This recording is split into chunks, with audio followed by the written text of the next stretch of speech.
हाम्रो यहाँ रन्जु ब्लग अनि गाउँले जिन्दगी ब्लगको घरमा आएको छु। यहाँ चाहिँ बाबा हुनुहुन्छ।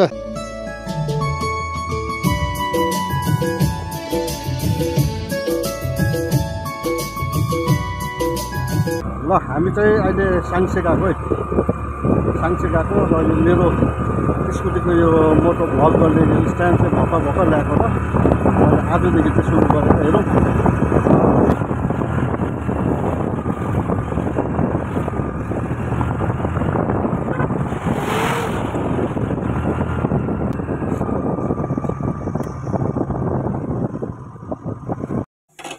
र अहिले चाहिँ म बेलामा पक मोमो खाँदै।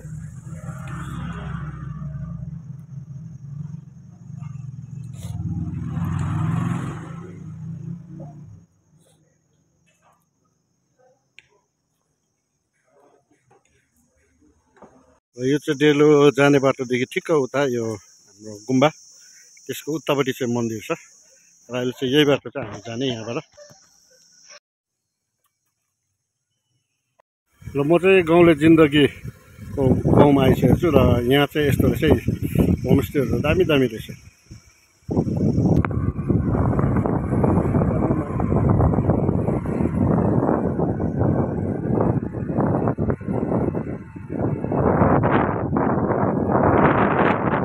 म यहाँ मेरो स्कुटी बेचेक स्कुटी भेट्न आएको जस्तो भयो। यहाँ मेरो बेचेक स्कुटी चाहिँ यहाँ रहेछ। कहिले किन्नु भयो? फिक्कलेमा चाहिँ होमस्टे हेर्नु चाहिँ दामी दामी रहेछ। यता हेर्दै दामी।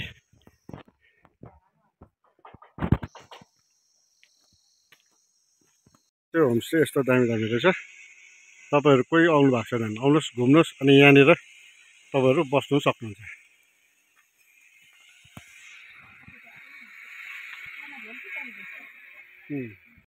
र साथै म आज चाहिँ आएको साङ्से यहाँ त्यसै आएको थिएँ म घुम्नु भनेर।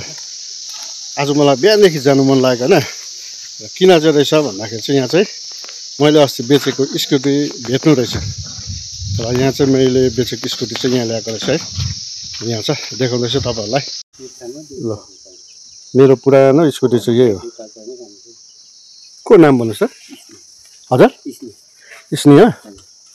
स्नेहा भनेपछि को रहेछ हौ? ल साथीहरू म चाहिँ गाउँले जिन्दगीको घर पनि आइपुगेँ यहाँ। आज रन्जु ब्लग अनि गाउँले जिन्दगी दुवैको घरमा चाहिँ आइपुगेँ म यहाँ। र यहाँ यही हो गाईको गोठ बाख्राको गोठ अनि रन्जु ब्लग चाहिँ यहाँ अरू माथि। ए भानिस केटा के भने खै विनोद बाजे खै विनोद ए म चाहिँ अहिले यहाँ गाउँले जिन्दगी को यहाँ घरमा आएको छु है। र यहाँनिर यहाँ मलाई हाम्रो गाउँले जिन्दगीको भाइ सबैले गाउँले जिन्दगी भनेर चिनिन्छ, त्यसले गर्दा चाहिँ गाउँले जिन्दगी नै भनेको।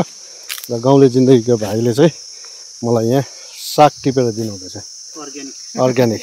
र उहाँको ब्लगमा जतिले नै हेर्नुहुन्छ यही जग्गा हो जुन जग्गा चाहिँ अहिले म यहाँ आइरहेको छु। र मलाई यो जग्गा चाहिँ अब आउनु मन पनि थियो, हेर्नु मन पनि थियो है। यो सागबारी मुलाबारी हेर्नु चाहिँ मलाई मन लागिरहेको थियो। र आज चाहिँ जुरेर आएको छु र हेर्दैछु अनि तपाईँहरूलाई पनि देखाउँदैछु। यहाँ यो चाहिँ सागबारी, यहाँबाट चाहिँ अस्ति ठुल्ठुलो टिपेर बेचिसकेँ। यो चाहिँ अन्त्य। र यहीँबाट चाहिँ रातो रातो डल्ले खोर्सानी चाहिँ यहाँ हाम्रो गाउँले जिन्दगीले टिप्दै गरेको चाहिँ भिडियो हेर्नु भएको होला तपाईँले। अहिले चाहिँ सकिँदै गर्छ डल्ले चाहिँ। यहाँ चाहिँ इस्कुस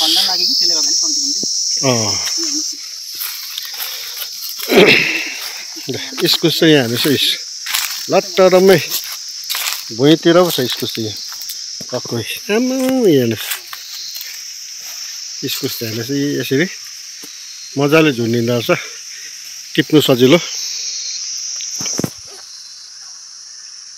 यो डल्लै नटिपेको यो इस्कुस छ अब अस्ति अलिक टिप्यो नि यो अब चाहिँ दिँदैन हौ त्यस्तो अहिले दाम छैन तपाईँको यो त अब खाने मात्रै दाम हुने टाइममा चाहिँ हाम्रोतिर हुँदैन नि त फेरि है त्यस्तो फल्दैन हो गाईलाई चारो नि त हुन्छ होला हजुर गाईलाई यो छिपेको चाहिँ खाने हुन्छ हो फेरि हाम्रो चाहिँ के छ नि प्रब्लम तपाईँको बाबाले मासु भयो हो आलुहरू खानुहुन्न अन्त बेसी जस्तै साग कम्ती खानुहुन्छ बेसी जस्तै इस्कुसै मात्रै इस्कुस अन्त इस्कुस त राख्नै पर्यो इस्कुस त पुरा रहेछ नि अब भएकै लाग्यो हामीलाई हो भने त बेसी पर्दैन 2-3वटा भइहाल्छ मलाई चाहिँ रायो साग र इस्कुस पनि टिपिदिनु हुँदैछ हाम्रो गाउँले जिन्दगी ब्लगबाट खास नाम चाहिँ विनोद र युट्युब च्यानलको नाम चाहिँ गाउँले जिन्दगी ब्लग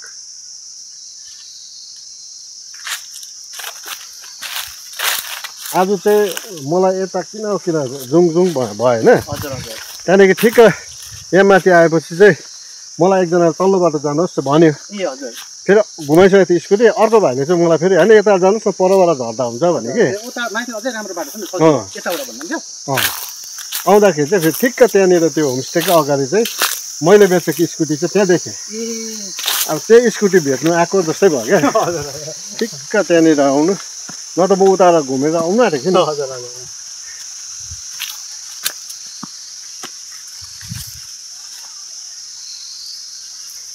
पनि भिडियो बनाइदिइराख्नु अब भिडियोमा चाहिँ देखिरहेको आज चाहिँ अब साक्षात् दर्शनै भयो तपाईँको होइन ठिकै हुनुहुन्छ आउँछु त पोहोरदेखि भनेको हो यसपालि आज पनि म खासै माथि होम्स डेलो आएको कि त्यहाँ आउँदाखेरि अन्त एक मनले सोचेँ होइन गएर आइहालौँ भनेर चाहिँ आएको अन्त यी माथिल्लोटी मेरो स्कुटी बेचेको स्कुटी यी माथिल्लोटी रहेछ त्यसलाई पनि भेटेँ हो त्यहाँ चाहिँ यहाँ आएको त्यही माथि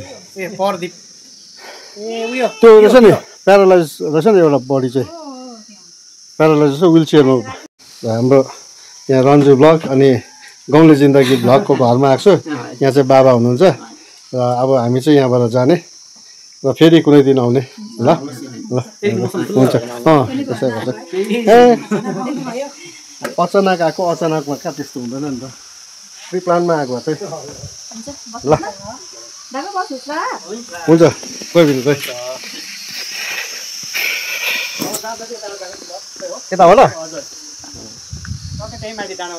हुन्छ र हामी चाहिँ फर्किँदैछौँ र मलाई चाहिँ यहाँनिर हाम्रो विनोद भाइले यहाँ बोरामा चाहिँ हेर्नुहोस् के देख्छ भन्दाखेरि रायो साग र इस्कुस हो गाउँले जिन्दगी भ्लगबाट कोसेली मलाई अब यो चाहिँ एकदमै दामी अर्ग्यानिक मल हालेको चिज चाहिँ मैले पाएको छु है।